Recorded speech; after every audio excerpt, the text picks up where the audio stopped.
नमः संस्कृताय दोस्तों, यूट्यूब से मैं साधना आप सबका स्वागत एवं अभिनंदन करती हूँ। कैसे हैं दोस्तों आप लोग? आशा करती हूँ कि स्वस्थ व्यस्त मस्त होंगे, अपना और अपने परिवार का ख्याल रख रहे होंगे। दोस्तों इसी आशा और विश्वास के साथ दोस्तों आइए आज का पाठ शुरू करते हैं। आज हम लोग फिर से महाकवि कालिदास द्वारा रचित मेघदूत के सामान्य परिचय लेके हाजिर हुए हैं दोस्तों, जिसमें ये हमारा तीसरा भाग है। दोस्तों हम लोग कालिदास द्वारा रचित मेघदूत खंड काव्य का सामान्य परिचय अध्ययन कर रहे हैं। इसके बाद सामान्य परिचय का अध्ययन करने के बाद हम लोग इस श्लोकों की विस्तृत व्याख्या करेंगे दोस्तों। तो बिना देरी किए हुए आइए अपने पाठ की शुरुआत करते हैं। हमारा पाठ यहाँ से शुरू होता है दोस्तों। यहाँ तक हम लोगों ने पढ़ा था कि रेवा को पार करके मेघ जो है दसाड़ देश पहुँच जाता है, जिसे विल्सन ने इस समय आधुनिक छत्तीसगढ़ माना है। एक प्राचीन जनपद है। इसकी राजधानी कहाँ है? विदिशा है। उसके आगे हम लोग यहाँ से आज अध्ययन करेंगे। यह है कि दसाड़ देश को 10 दुर्गों का प्रदेश कहा जाता है। यहाँ से क्वेश्चन बनता है कि दसाड़ देश को क्या कहा जाता है? तो दसाड़ देश को 10 दुर्गों का प्रदेश कहा जाता है। विदिशा वेत्रवती नदी के तट पर स्थित है। कहाँ है? विदिशा किस नदी के तट पर स्थित है? यहाँ से भी क्वेश्चन बनते हैं। विदिशा जो है वेत्रवती नदी के तट पर स्थित है। वेत्रवती नदी जो है उपमा भ्रूभिंग युक्त नायिका से की गई है। वेत्रवती जो ये भी क्वेश्चन कई बार पूछा गया है कि किस नदी का नायिका के लिए उपमा दी गई है? तो वेत्रवती नदी जो है उसे उपमा दी गई है किससे? भूभृंग युक्त नायिका से की गई है। आजकल भोपाल से 26 मील दूर स्थित मालवा प्रदेश है। कहाँ? मालवा प्रदेश है। मालवा प्रदेश के भीलसा नामक स्थान को ही विदिशा कहा जाता है। भीलसा नामक स्थान को कहा जाता है? विदिशा कहा जाता है। विदिशा में मेघ नीचई है नामक पर्वत पर ठहरता है। यक्ष जो होता है वह मेघ को नीचई है नामक पर्वत पर ठहरने के लिए कहता है। यह पर्वत जो है वेश्याओं द्वारा युक्त सुगंधित पदार्थों से युक्त गुफाओं वाला है। कहा जाता है कि जैसे वेश्याएं अपने शरीर पर इत्र सुगंधित आदि पदार्थ लगाए हुए रहती हैं, तो जाके उस पर्वत पे जो है विचरण करती हैं, घूमती हैं, बैठती हैं, तो उन्हीं से युक्त जो है ये नीचई नामक पर्वत जो है वेश्याओं के द्वारा युक्त सुगंधित पदार्थ से युक्त गुफाओं वाला है दोस्तों। उसके बाद यहाँ है कि मेघ का मार्ग उज्जैनी जाते हुए कुछ टेढ़ा होगा, परंतु तब भी यक्ष उसे वहाँ जाने के लिए निवेदन करता है। यक्ष कहता है कि यद्यपि तुम्हारा मार्ग थोड़ा सा टेढ़ा हो जाएगा, तुम्हें उत्तर की दिशा में थोड़ा सा मुड़ना होगा, परंतु तुम उज्जैन होते हुए जाना, क्योंकि उज्जैन जो नहीं जाएगा, महाकाल का दर्शन जो नहीं करेगा, उसका कोई कार्य सफल नहीं होता और वो जो है इस सबसे खूबसूरत देश प्रदेश और स्थान देखने से वंचित रह जाएगा। इसी से जो है कालिदास को इसी बात से जो है विद्वान लोग उन्हें मानते हैं कि उज्जैन के रहने वाले हैं। उज्जैन का इतना विस्तृत, इतना सुयोग ढंग से उन्होंने मार्मिक चित्रण किया है, जिससे कि लगता है कि कोई वहाँ रहने वाला ही जो है, जो पैदाइशी वहाँ रहेगा, वो ही उसके बारे में बता सकता है। तो मेघ को मार्ग बताता है यक्ष और कहता है कि उज्जैनी जरूर जाना, लेकिन क्या होगा कि थोड़ा सा तुम्हारा मार्ग टेढ़ा हो जाएगा, लेकिन वहाँ जाना जरूर। वहाँ क्यों जाना? इसके लिए वह बता रहा है कि यक्ष का मानना है कि यदि उज्जैनी की स्त्रियों की चंचल कटाक्षों के साथ मेघ ने क्रीड़ा नहीं किया तो वह ठगा गया है। क्या है? वह ठगा गया है। अब प्रश्न उठता है कि उज्जैनी जाने के लिए यक्ष मेघ को प्रेरित कर रहा है, लेकिन क्यों? तो वही कह रहा है यक्ष कह रहा है कि उज्जैनी की स्त्रियों की चंचल कटाक्षों से जो क्रीड़ा नहीं किया तो क्या होगा? वह ठगा जाएगा। उज्जैनी जाते हुए मेघ के मार्ग में निर्विंध्या नदी से मिलता हुआ जो पक्षियों की पंक्ति रूपी करधनी वाली लगती है। वो कह रहा है कि जब उज्जैनी जाओगे तो तुम्हारे मार्ग में एक नदी पड़ेगी जिसका नाम निर्विंध्या है। क्या है, निर्विंध्या नदी है। और उस निर्विंध्या नदी को आप ऊपर से देखोगे तो ऐसे लगे कि जैसे कि पृथ्वी की करधनी रूपी वेड़ी के समान है। वो पक्षियों की पंक्ति रूपी करधनी है क्या, जैसे कि आसमान में पक्षियाँ चलती रहती हैं तो पंक्तिबद्ध होके चलती हैं तो ऐसे लगता है कि जैसे करधनी हो, उसी तरह वह निर्विंध्या नदी इतनी पतली है और ऐसे है कि जैसे करधनी के समान लगती है। उसके बाद निर्विंध्या के विषय में महाकवि कालिदास ने बताया कि निर्विंध्या अपनी भंवर रूपी नाभि को दिखाती है और उसके द्वारा दिखाया गया विभ्रम ही प्रथम प्रणय वचन है। यानी जो कहते हैं कि स्त्रियों का प्रणय वचन कैसे होता है तो उनके हाव भाव से पता चल जाता है। तो वैसे कह रहे हैं कि निर्विंध्या नदी जो है वह अपनी भंवर रूपी, जो उसमें जो भंवर बनती रहती है, ऐसे लगता है कि उसकी नाभि है। तो वो नाभि के द्वारा विभ्रम प्रथम प्रणय वचन का संकेत होता है दोस्तों। उसके बाद यहाँ अच्छा कहता है कि निर्विंध्या को पार कर मेघ सिंधु नदी के समीप पहुँचेगा। कहाँ पहुँचेगा? सिंधु नदी के समीप पहुँचेगा, जो मेघ के विरह में कृश हो गई है और मेघ को वह उपाय करना चाहिए जिससे वह दुर्बलता त्याग दे। अर्थात यक्ष का कहने का तात्पर्य है कि तुम्हारे विरह में जो है ये सिंधु नदी जो है एकदम कृश हो गई है, पतली हो गई है और तुम्हें जाके वहाँ पानी बरसाना चाहिए और उसके कृशता को दूर करना चाहिए। जाहिर सी बात है, बारिश आती है तो नदियों का उफान बहाव ज़्यादा हो जाता है और अभी गर्मी के समय में एकदम दुबली पतली कृश हो जाती हैं। तो वही अच्छा कह रहा है कि जब तुम जाओगे बारिश करोगे तो उसकी दुर्बलता जो है क्या होगी, कम हो जाएगी और ये उपाय तुम्हें करना ही चाहिए। उसके बाद है यहाँ पे अवंती में वृद्धजन वत्सराज उदयन की कथा कहते हैं, कथा करते हैं। ये वत्सराज उदयन की बात जो है स्वप्न वासव दत्ता में आता है दोस्तों। तो स्वप्न वासव दत्ता के जो महाराजा उदयन हैं उनकी जो कथाएं हैं, कैसे क्या हुआ था उनके जीवन में, तो उनकी कथाओं का जो गान है, उनकी कथा है, वहाँ के वृद्धजन जो है बताते हैं। उज्जैनी को दिव्यमान स्वर्ग का टुकड़ा कहा गया है। उज्जैनी को विशाला भी कहा गया है। विशाला नाम से किसे जाना जाता है, ये क्वेश्चन बनता है दोस्तों कि विशाला के नाम से किसे जाना जाता है। तो विशाला नाम से उज्जैनी को जाना जाता है और ये दिव्यमान स्वर्ग का टुकड़ा भी कहा जाता है। इसीलिए जो है मेघ को यक्ष ने उज्जैनी जाने की सलाह देता है। उसके बाद है कि यहाँ पे है वायु को शिप्रा नदी के चाटुकार प्रेमी के रूप में चित्रित किया गया है। इसी नदी के तट पर उज्जैनी है। शिप्रा नदी के तट पर उज्जैनी बसा हुआ है दोस्तों। और ये जो है चाटुकार प्रेमी के रूप में चित्रित किया गया है मेघदूतम में, किसे शिप्रा नदी को। उसके बाद है कि उज्जैनी के बाजार में अत्यंत वैभवशाली बताया गया है। उज्जैनी का जो वहाँ का बाजार है उज्जैनी नगर का, वो बहुत ही वैभवशाली और आकर्षक बाजार यक्ष बताता है मेघ को। इसीलिए तो वह कहता है कि उज्जैनी जरूर एक बार उज्जैनी घूमते हुए जाना। उज्जैनी में उदयन के महाराज प्रद्योत की पुत्री वासवदत्ता का अपहरण किया था। कौन किया था? जो है उज्जैनी में उदयन ने किया था। किसके? प्रद्योत की पुत्री जो थी वासवदत्ता का अपहरण उज्जैन से ही किया था, क्योंकि महाराजा प्रद्योत की राजधानी उज्जैनी थी और उदयन की राजधानी वत्सदेश यानी कौशाम्बी थी। उसके बाद उज्जैनी में प्रद्योत का स्वर्णमय ताल वृक्षों का वन था, जिसे प्रद्योत के ही इंद्रप्रथ नीलगिरी नामक हाथी ने नष्ट कर दिया था। अब यहाँ से क्वेश्चन बनता है कि उज्जैनी में जो प्रद्योत का वन था वो कैसे था? तो स्वर्णमय ताल वृक्षों का जो था उसे किसने नष्ट किया था? तो नीलगिरी नामक हाथी ने जो है इंद्र के प्रदत्त यानी इंद्र की हाथी जो नीलगिरी हाथी थी वो उसे क्या कर दी थी? नष्ट कर दी थी।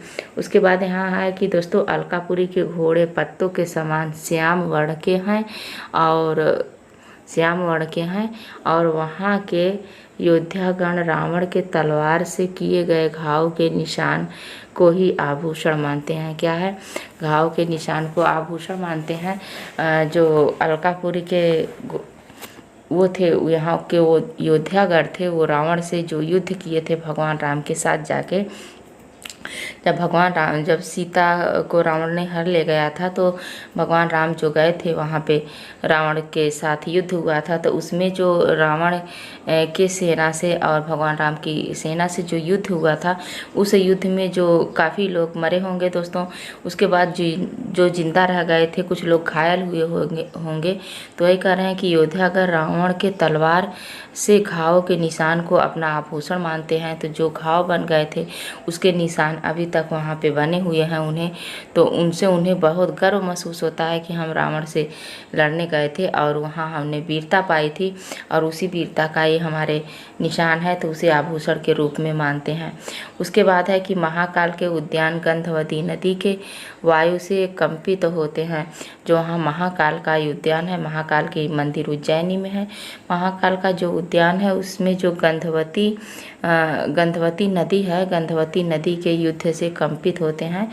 यक्ष महाकाल मंदिर पहुँचे मेघ को शाम के समय तक रुक कर शिव की संध्या पूजन के समय नगाड़ा बजाने का कार्य के लिए कहता है कि उज्जैनी जाना और महाकाल के मंदिर जाना, और मंदिर जाके कितना भी तुम्हारा काम हो लेकिन वहाँ शाम को ज़रूर रुकना। शाम को क्यों रुकने के लिए कहता है? क्योंकि शाम को भगवान शिव की महाकाल की आरती होती है। उस आरती में तुम अपनी गर्जना करना और तुम्हारी गर्जना नगाड़े के समान होगी।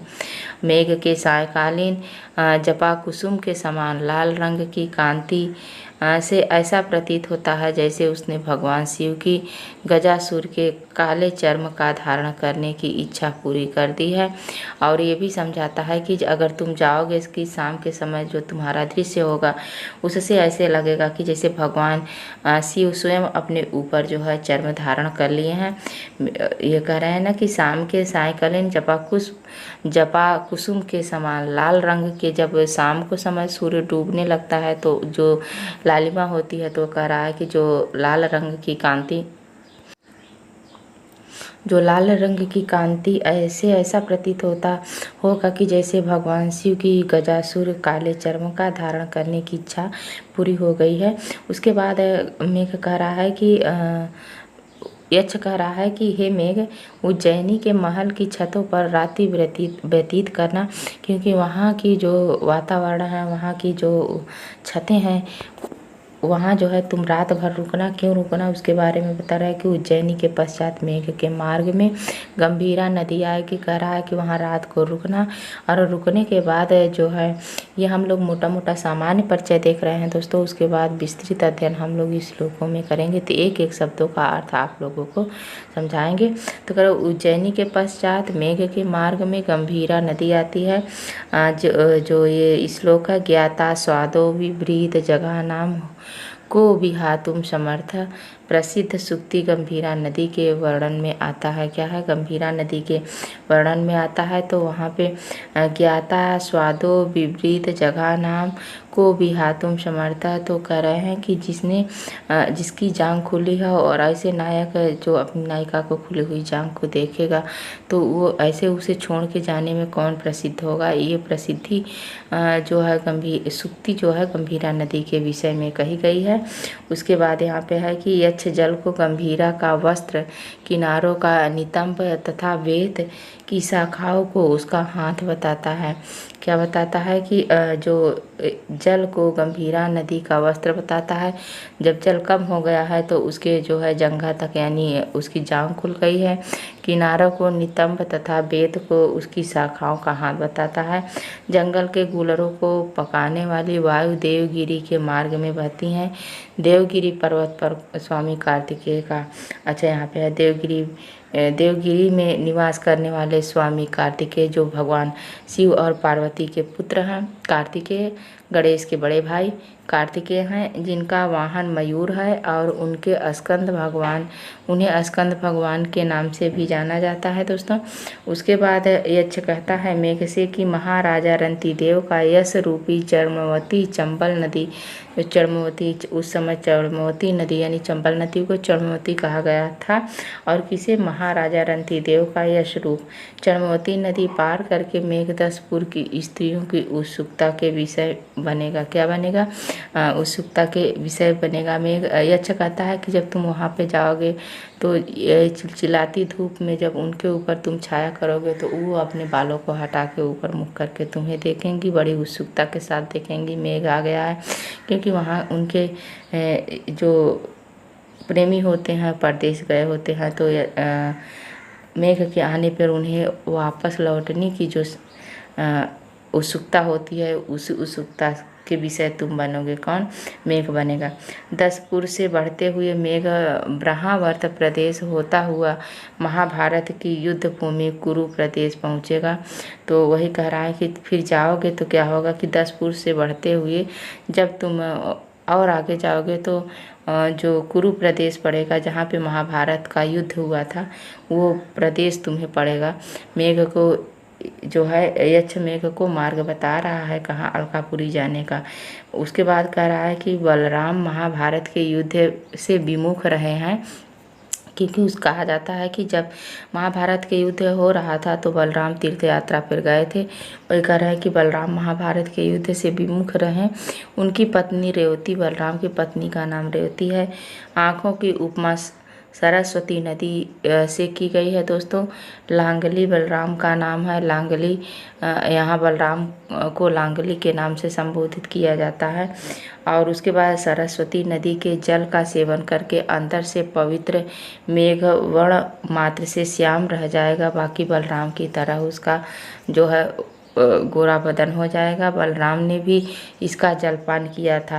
कहते हैं कि रेवती के चले जाने पर जो बलराम थे वो जो मदिरा पीने लगे थे। फिर सॉरी दोस्तों, ये एक किंवदंतियाँ हैं, जो कहानी है कि जो है बलराम को मदिरा छुड़वाने के लिए रेवती जो थी वो उनमें दिखता था उनका चेहरा, तो वो क्या करते थे कि सरस्वती नदी का जल सेवन करते थे। सरस्वती नदी का जल अत्यंत पवित्र और इतना जो है स्वच्छ है, मीठा है कि बलराम अपनी मदिरा को छोड़ करके सरस्वती जल का जो सेवन करते थे। तो वही कह रहा है यक्ष मेघ से कि तुम जब सरस्वती जल का सेवन करके अंदर से पवित्र हो जाओगे और सिर्फ बाहर से ही मेघ मात्र यानी काल सांवले रूप में रह जाओगे। उसके बाद यहाँ पे है कि कुरु प्रदेश के आगे कनखल पर्वत के समीप पार्वती जी का उपहास करती सी गंगा नदी बहती है। और उसके बाद मेघ के मार्ग कहता है आप वहाँ से जाने के बाद तुम्हारे मार्ग में गंगा नदी बहेंगी। गंगा नदी आएंगी और कनखल के पास से निकलती है गंगा नदी। और कहा जाता है कि जो है भगवान शिव ने उन्हें अपने सिर पे धारण कर लिया, अपनी जटाओं में बांध लिया था। तो गंगा नदी जो है वो माता पार्वती को उपहास करती हैं, कहती हैं कि तुम बगल में हो, तुम उनकी पत्नी हो, लेकिन मैं तो तुम्हारी सौत बन के उनके सिर पर धारण हूँ। ये सब बातें इसमें श्लोक में कही गई हैं। श्लोक पढ़ेंगे तो हम लोग उसका अध्ययन करेंगे। गंगा का नाम जहनुम कन्या बताया गया है, प्रयुक्त किया गया है मेघदूत में। क्या बताया गया है दोस्तों? यहाँ पे कहा गया है कि जहनुम कन्या है। कौन? जहनुम की कन्या है गंगा, तो एक नाम गंगा का जहनुम कन्या है। तो आज बस यहीं तक दोस्तों। आगे के वीडियो में हम लोग यहाँ कनखल के द्वार के समीप के से पढ़ेंगे। और जैसे कि आप लोगों को पता है, और फिर से बता दूं कि हम लोग मेघदूत का सामान्य अध्ययन, सामान्य परिचय पढ़ रहे हैं दोस्तों, अध्ययन कर रहे हैं। इसके बाद एक एक श्लोकों का हम लोग अध्ययन करेंगे। तो वीडियो आप लोगों को कैसा लगा दोस्तों? अच्छा लगे तो लाइक शेयर कमेंट करें।